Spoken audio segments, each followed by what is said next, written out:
Srinath Reddy Mittipalli YouTube channel స్వాగతం. అందరికీ నమస్కారం. నేను మీ శ్రీనాథ్ రెడ్డి మిట్టిపల్లి. ఇవాళ తరకు వచ్చి మే 8, 2026 సంవత్సరం. ఇవాళ ముఖ్యాంశాలకు వచ్చినట్లయితే హార్ముజ్ జలసంధి దగ్గర ఉద్రిక్త పరిస్థితులు కనుక యథావిధిగా కొనసాగుతూ ఉన్నాయి.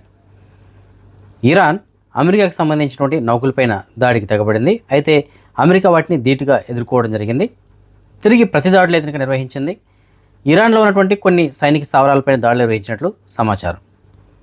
అలాగే యుఏఈ పైన కూడా ఇరాన్ అయితే కనుక దాడులు నిర్వహిస్తుంది. ఈ దాడుల్ని యుఏఈ ఎదుర్కొన్నట్లు తెలియజేస్తున్నారు. యుఏఈ తెలియజేస్తున్న సమాచారం మేరకు, అంటే దుబాయ్ తెలియజేస్తున్న సమాచారం మేరకు, ఇవాళ ఇరాన్ నుంచి 2 బాలిస్టిక్ క్షిపణులు అలాగే 3 డ్రోన్లు దూసుకొచ్చాయని చెప్పేసి వాటిని ఎదుర్కొన్నామని చెప్పేసి యుఏఈకి సంబంధించిన రక్షణ శాఖ అయితే కనుక తెలియజేస్తుంది. అయితే ఈ దాడుల కారణంగా ఒక 3 వ్యక్తులకు మాత్రం మధ్యస్థ గాయాలైనట్లు తెలియజేస్తారు. అంటే స్వల్పపాటి గాయాలు కాదు, మరీ పెద్ద గాయాలు కాదు, మధ్యస్థంగా గాయాలు ఏదైనా అయినట్లు వాళ్ళు తెలియజేస్తున్నారు. సో ఈ విధంగా హార్ముజ్ జలసంధి దగ్గర ప్రస్తుతానికి పరిస్థితులు ఏదైనా నెలకొని ఉన్నాయి. అయితే ట్రంప్ ఏమని తెలియజేస్తున్నారంటే, ప్రస్తుతానికి ఇరాన్ దాడులు నిర్వహించినా సరే ఈ కాల్పుల విరమణ ఒప్పందం ఏదైతుందో అది మాత్రం ప్రస్తుతానికి కొనసాగుతుంది అని చెప్పేసి తెలియజేస్తున్నారు.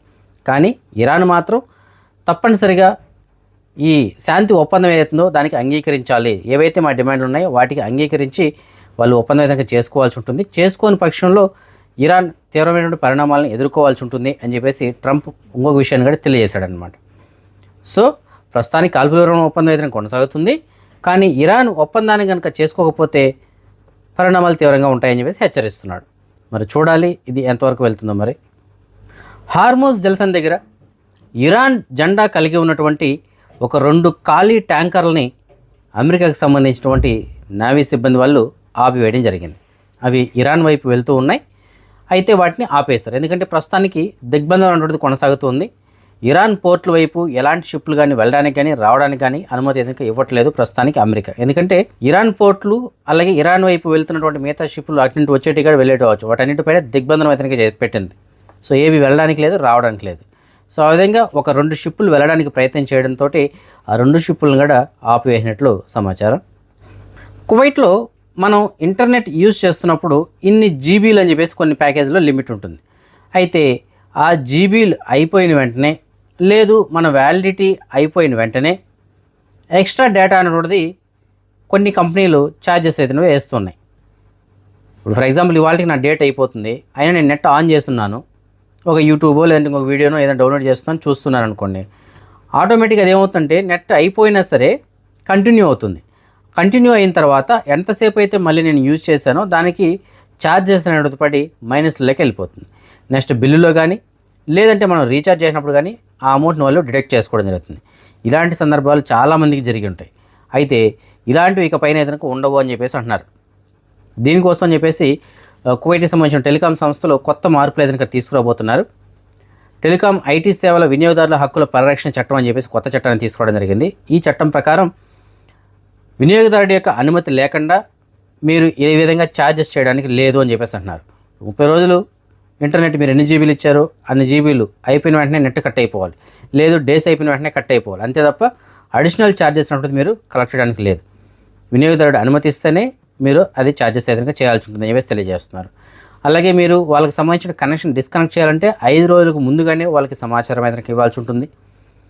ఈ విధంగా చాలా రకాలైనటువంటి వినియోగదారులకి అనుకూలంగా ఈ చట్టాన్ని ఏదైనా తీసుకురావడం జరిగింది. చాలా వెసులుబాట్లు ఏదైనా కల్పించినారు. ఇది మంచి చట్టం అని చెప్పేసి చెప్పుకోవాలి. ఎందుకంటే చాలామంది పాపము ఒక 5 దినాలు రీఛార్జ్ ప్రతి మంత్ చేసుకుంటూ ఉంటారు. కానీ ఒక్కొక్కసారి ఈ విధంగా డేటా ఎక్కువ అయిపోయిందని చెప్పేసి ఇంకొక 5 దినాలు 10 దినాలు మైనస్లోకి వెళ్ళిపోతుంది. అది కూడా వాళ్ళు వాడినది పాపం 5 నిమిషాలు 10 నిమిషాలు ఎక్స్ట్రా వాడింటారు. దానికే అంతంత ఛార్జెస్ పడుతూ ఉంటాయి. సో అలాంటివన్నీ కూడా ఇకపైన ఉండవని చెప్పేసి అంటున్నారు.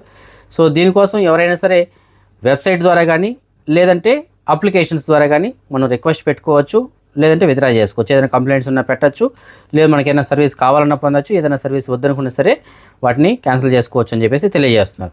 సో ఏదైనప్పటికీ ఈ కొత్త సర్వీస్ కనుక అందుబాటులోకి వస్తే, ఇంకా ఇది అమలు చేయలేదు, ఈ చట్టాన్ని తీసుకురాబోతున్నారు. ఈ చట్టం అమల్లోకి వస్తే చాలామంది వినియోగదారులకి ఇది బాగా ఉపయోగపడుతుందని చెప్పేసి మనం చెప్పుకోవాలి. కువైట్లో కన్న తల్లి తన బిడ్డల్ని మానసికంగా వేధించింది అని చెప్పేసి కువైట్కి సంబంధించిన న్యాయస్థానం ఆ తల్లికి 2000 కువైటీ దినార్లు జరిమానా విధించింది. ఇవిడ ఏం చేసిందంటే భర్తతోటి విడిపోయింది. అయితే పిల్లలు వచ్చి తండ్రి దగ్గర ఉన్నారు. కానీ ఈవిడ ఏం చేసేదంటే ఆ పిల్లలను వేధించేదన్నమాట, మానసికంగా హింసించేది. సో ఆ విధంగా చేయడం వల్ల కేసు ఇతనికి వేయడం జరిగింది. ఆ విచారణ జరిపిన తర్వాత తండ్రి ద్వారా పిల్లలకి ఎలాంటి మానసిక క్షోభ కానీ రాలేదు, తండ్రి బాగానే చూస్తున్నాడు, కానీ తల్లి మాత్రం వీళ్ళని వేధించడం జరిగింది అని చెప్పేసి నిరూపితం కావడంతో న్యాయస్థానం ఆ తల్లికి 2000 కువైటీ దినార్ల జరిమానా ఇతనికి విధించింది. సో పిల్లల పట్ల ఎవరు కానీ వారిని కొట్టడం కానీ తిట్టడం కానీ అలాగే వారిని మానసికంగా క్షోభకు గురి చేయడం కానీ ఇలాంటివి చేయకూడదు. అలాగని పిల్లల్ని పూర్తి కొట్టకుండా ఉంటారంటే కొడతారు, మందలించడం కోసం ఏదో చిన్న చితగా ఓకే. అలా కాకుండా గృహహింసలాగా వాళ్ళని అదే పని కొట్టడం కానీ వాళ్ళని బాగా వేధించడం కానీ చేయకూడదు. మానసికంగా కూడా వాళ్ళకి మనశ్శాంతి లేకుండా మనం వాళ్ళని హింసించకూడదు. ఆ విధంగా చేస్తే బాలల హక్కులకు సంబంధించినటువంటి కొన్ని చట్టాలు అయితే ఉంటాయి. ఆ చట్టాల ప్రకారం కన్న తల్లిదండ్రులైనా సరే వారిపైన చర్యలు అయితే తీసుకోబడుతుందని చెప్పేసి దీన్ని బట్టి మనకి అర్థమవుతుంది. కువైట్కి సంబంధించినటువంటి minister of commerce and industries వాళ్ళు త్వరలో రానున్నటువంటి ఈద్ అదా అదేనండి బక్రీద్ పండుగను దృష్టిలో పెట్టుకొని కువైట్ వ్యాప్తంగా పలు గవర్నరేట్లో వీళ్ళు తనిఖీలు అయితే నిర్వహిస్తున్నారు. ఎవరైనా సరే ధరల విషయంలో ఏదైనా ఉల్లంఘనలకు పాల్పడినట్లయితే వారిపైన చట్టపరమైన చర్యలు తీసుకోబడుతుందని చెప్పేసి తెలియజేస్తున్నారు. ఎందుకంటే పండుగ వస్తున్నదంటే చాలామంది ధరలు పెంచడం జరుగుతూ ఉంటుంది, లేబుల్స్ చేంజ్ చేయడం జరుగుతూ ఉంటుంది. సో అలాంటివి చేయకూడదు. ఎవరైనా సరే చేస్తే వారిపైన చట్టపరమైన చర్యలు చాలా కఠినంగా ఉంటాయని చెప్పేసి హెచ్చరిస్తున్నారు. తమిళనాడు ముఖ్యమంత్రిగా విజయ్ రేపు ఉదయం 11 గంటలకి ప్రమాణ స్వీకారం చేయనున్నారు. గత 3 రోజులుగా ఉత్కంఠత అయితే నెలకొనుంది. ఎందుకంటే ఆయన 108 స్థానాల్లో గెలిచారు, కానీ మ్యాజిక్ ఫిగర్ వచ్చి 118 స్థానాలు. అయితే కాంగ్రెస్ ఆల్రెడీ 5 మంది అయితే సపోర్ట్ చేయడం జరిగింది. సో 108 ఒక 5 113 అయింది. ఇంకా ఒక 5 మిగిలిపోయాయి. సో ఆ 5 కూడా మిగతా పార్టీలు ఏవైతే వాళ్ళు మద్దతు ఇవ్వడంతో గవర్నర్ ఇవాళ పిలిపించి పార్టీని ఏర్పాటు చేయమని చెప్పేసి చెప్పడం జరిగింది. సో దాంతో విజయ్ రేపు ఉదయం 11 గంటలకి ప్రమాణ స్వీకారం చేస్తారని చెప్పేసి తెలియజేశారు. సో రేపు ఉదయం 11 గంటలకి తమిళనాడు ముఖ్యమంత్రిగా విజయ్, మీకు అందరికీ తెలిసిందే, ప్రముఖ నటుడు, ఆయన ప్రమాణ స్వీకారం చేయనున్నారు. హంటా వైరస్, ఇప్పుడు ఈ వైరస్ గురించే చర్చ తనక మొదలైంది. కరోనా వైరస్ ప్రపంచం మొత్తాన్ని ఏ విధంగా అతలాకుతలం చేసిందో మనందరికీ తెలుసు. సో అదే తరహాలో ఇది కూడా వేగంగా వ్యాప్తి చెందుతూ ఉంది. సో కాబట్టి ప్రపంచ దేశాలన్నీ జాగ్రత్తగా ఉండాలని చెప్పేసి WHO అయితే హెచ్చరిస్తోంది. ఇప్పటికే 12 దేశాల్లో ఇది అయితే వ్యాప్తి చెందినట్లు తెలియజేస్తున్నారు. నిన్న ఈ డచ్ క్రూయిజ్ షిప్ ఏదైతే ఉందో అందులో ఒక 3 ప్రాణాలు కోల్పోవడం జరిగింది. ఆ షిప్లో మొత్తం 149 మంది ప్యాసింజర్స్ అయితే ఉన్నారు. 23 దేశాలకు సంబంధించిన వాళ్ళు, అంటే 23 దేశాలకు సంబంధించి అంటే వివిధ దేశాల్లో 23 దేశాల వాళ్ళు ఉన్నారు. ఆ 23 దేశాలకు సంబంధించిన 149 మందిలో 3 ఈ హంటా వైరస్ కారణంగా ప్రాణాలు కోల్పోయారు.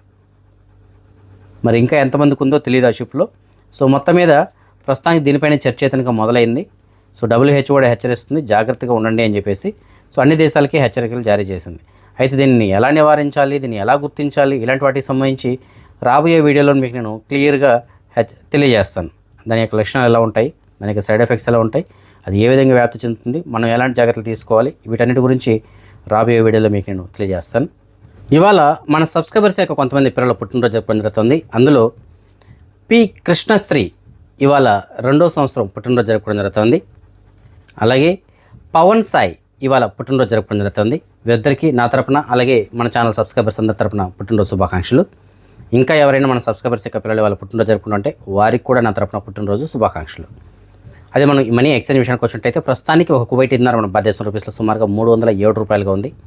బంగారం విషయానికి వచ్చినట్లయితే మాలియాలో ఉన్న సూకల్వతిలో ఉన్నటువంటి షాప్ నెంబర్ 121లో ఉన్న FK జ్యువెలర్స్ వాళ్ళు మనకు అందించిన సమాచారం మేరకు 22 క్యారెట్ల బంగారం ప్రస్తుతానికి 1 గ్రామ్ ధర 43 దినార్ల 401 పిల్స్గా ఉంది. అదే 24 క్యారెట్ల బంగారం బిస్కెట్ రూపంలో బంగారం ప్రస్తుతానికి 1 గ్రామ్ ధర 47 దినార్ల 329 పిల్స్గా ఉంది. సో ఈ ఫ్రెండ్స్ ప్రస్తుతం అప్డేట్స్ రేపు రాత్రి 9 గంటలకు వచ్చిన వీడియోలో మరిన్ని అప్డేట్స్ తెలుసుకుందాం. అంతవరకు సెలవు, జై హింద్.